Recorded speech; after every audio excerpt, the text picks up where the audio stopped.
Hello, all my quarantine friends. This is Mr. Jeremy coming to you from my quarantine location. Boo, Corona.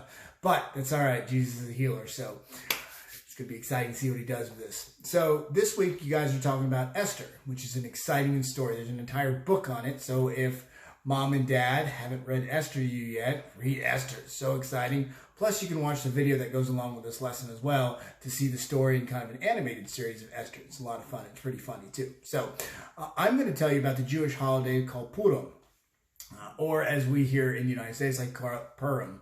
So, maybe that's a Texas version. I don't know. So, the story of Esther, or actually Purim, celebrates the story of Esther. Okay, it's a really, really special holiday. It's a lot of fun and liveliness, and people just, it's kind of like a big party. Both kids and adults dress up in costumes, and they actually make these little triangle little dishes, kind of thing like that, looks like that, called Humantaschen. And there's like jelly and stuff filled inside, and it's really tasty. So Purim basically is to commemorate the salvation of the Jewish people, which again, you guys learn in Esther, which was saving the Jewish people. Like, maybe she got all the courage up to go and talk to the king, Xerxes, and be like, "King, don't come have dinner with me." And then she said, "Oh, Haman's trying to kill me." So basically it's saying boo to Haman and yay, go Esther for being such a strong, courageous, and amazing woman to stand up to Haman and tell her husband basically like, "Hey, look, if you kill the Jews, you're going to kill me too." So the word Purim, or I would say in Hebrew, Purim, actually means lots. And basically it was given that name because Haman he threw lots, which is kind of like taking dice or something like that and throwing it and seeing kind of what comes up. And that would determine when he wanted to carry out like his plan to eradicate all the Jews.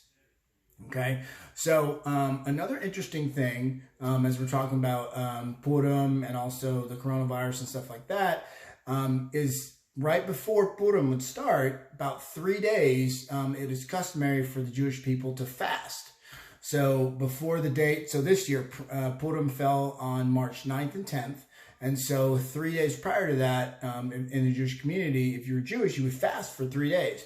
And that's the same amount of time that Esther also fasted before she approached the king. So once Purim happens, you go to church, but Jewish people, they call it a synagogue, and they would go and they would read what's called the Megillah, which is basically, it's Hebrew for the book of Esther. And it just recounts the whole story of Esther. They read it twice during Purim. And then during the reading, every single time that Haman's name is mentioned, they have these big, I don't have one, I'm sorry.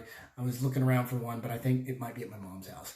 But they're called groggers, and they're like this square thing with a little handle on the bottom, and you go, rah, rah, rah, rah, rah, and they make all this noise. And so anytime Haman's name is read, you do that, and so it kind of drowns out his name. And as we know, names are very, very powerful. Like the name of Jesus can do amazing things and heals and sets people free. So Purim is directly related to also Jesus came, the salvation of the Jewish people as well. Not only that, but the entire world. It's a couple of neat little traditions. They actually call them mitzvahs, which means good deeds that you do during Purim. Is one of them is actually to give some money to two poor people, depending on the amount. It doesn't matter. There's no set amount. It's just whatever you can give. The other is sending gifts of 2 different types of food to one person. Mainly, it's usually somebody that's not Jewish and say, "Hey, come experience what God did for us." And it's the same thing that we would do as well, as we want others to experience who God is through what we carry. So I want you guys to have a lot of fun.